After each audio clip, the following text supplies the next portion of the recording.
पंढरपूरमध्ये राष्ट्रवादी काँग्रेस पार्टीचे आमदार रोहित पवार यांनी शेतकऱ्यांना न्याय मिळावा म्हणून जे गेले काही दिवस आंदोलन सुरू केलेलं आहे, त्या आंदोलनाच्या माध्यमातून बोलताना या महाराष्ट्राचे बहुजनांचे नेते आदरणीय नामदार गोपीचंद पडळकर साहेबांच्या बाबतीत या रोहित पवारने एक वक्तव्य केलं की रोहित पवार बोलत असताना असं म्हणाले की माननीय देवेंद्र फडणवीस साहेब, आपण मोठे नेते आहात, पण आपल्या पक्षातले काही छोटे नेते आमच्यावर वारंवार टीका करत असतात, या छोट्या नेत्यांना आपण समज द्यावी. असं वक्तव्य केल्यानंतर मला या रोहित पवारांना एक सांगायचं आहे की रोहित पवार, तुमचं स्वतःचं कर्तृत्व काय आहे? तुम्ही एकतरी तुमच्या आजोबांच्या आणि काकांच्या जीवावर अनुकंपा तत्वावर झालेले आमदार आहात. तुमच्या स्वतःचं काहीच कर्तृत्व नाही. मला एक सांगायचं आहे की माननीय देवेंद्र फडणवीस साहेब या राज्याचे कार्यतत्पर आणि विकास पुरुष असणारे मुख्यमंत्री सातत्यानं शेतकऱ्यांना वेगवेगळ्या पद्धतीने जिथं जिथं प्रसंग येईल तिथं न्याय देण्याचा प्रयत्न करत आहेत. आणि असं करत असताना त्यांना सातत्यानं टार्गेट करण्याचा प्रयत्न ही अशी विघ्न संतोषी लोक करतायत. आणि त्याच माध्यमातून मला या रोहित पवारांना सांगायचं आहे की तुम्ही स्वतःची पहिला आजमावणी करा.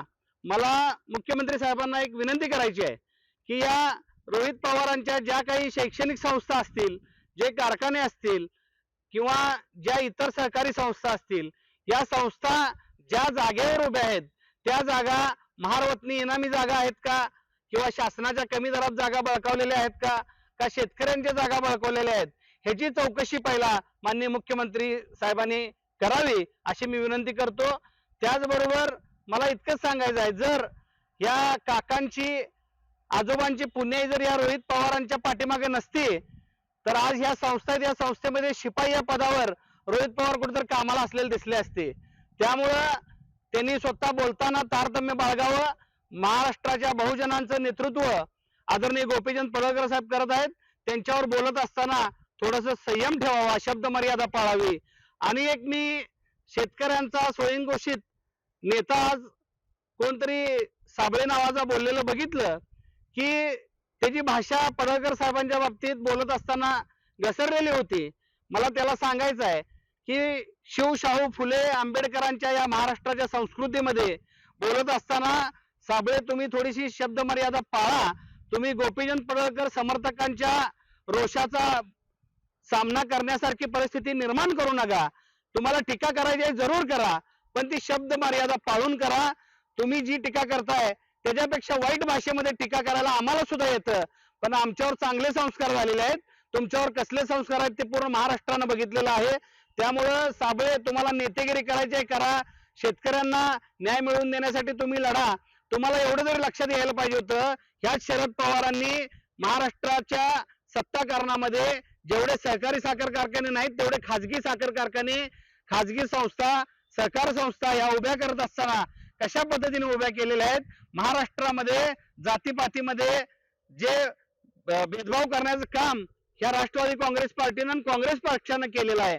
त्यामुळं माननीय गोपीचंद पडळकर साहेबांच्या बाबतीत बोलताना हा साबळे असेल किंवा रोहित पवार, तुम्ही थोडंसं तुमचं तोंड सांभाळून टीका करावी. आणि महाराष्ट्राचे कार्यतत्पर मुख्यमंत्री आदरणीय देवेंद्र फडणवीस साहेब असतील, ते अतिशय सक्षम आहेत की महाराष्ट्रातला शेतकरी कुठलाही ओढ्यावर पडू देणार नाहीत. येणाऱ्या काही दिवसांमध्ये 100% शेतकऱ्यांना न्याय हा फडणवीस साहेब दिल्याशिवाय राहणार नाहीत. अशा पद्धतीचं मी आपल्याला विनंती वजा आवाहन करतो. जय भीम, जय भारत, जय जिजाऊ, जय शिवराय, जय अहिल्यादेवी.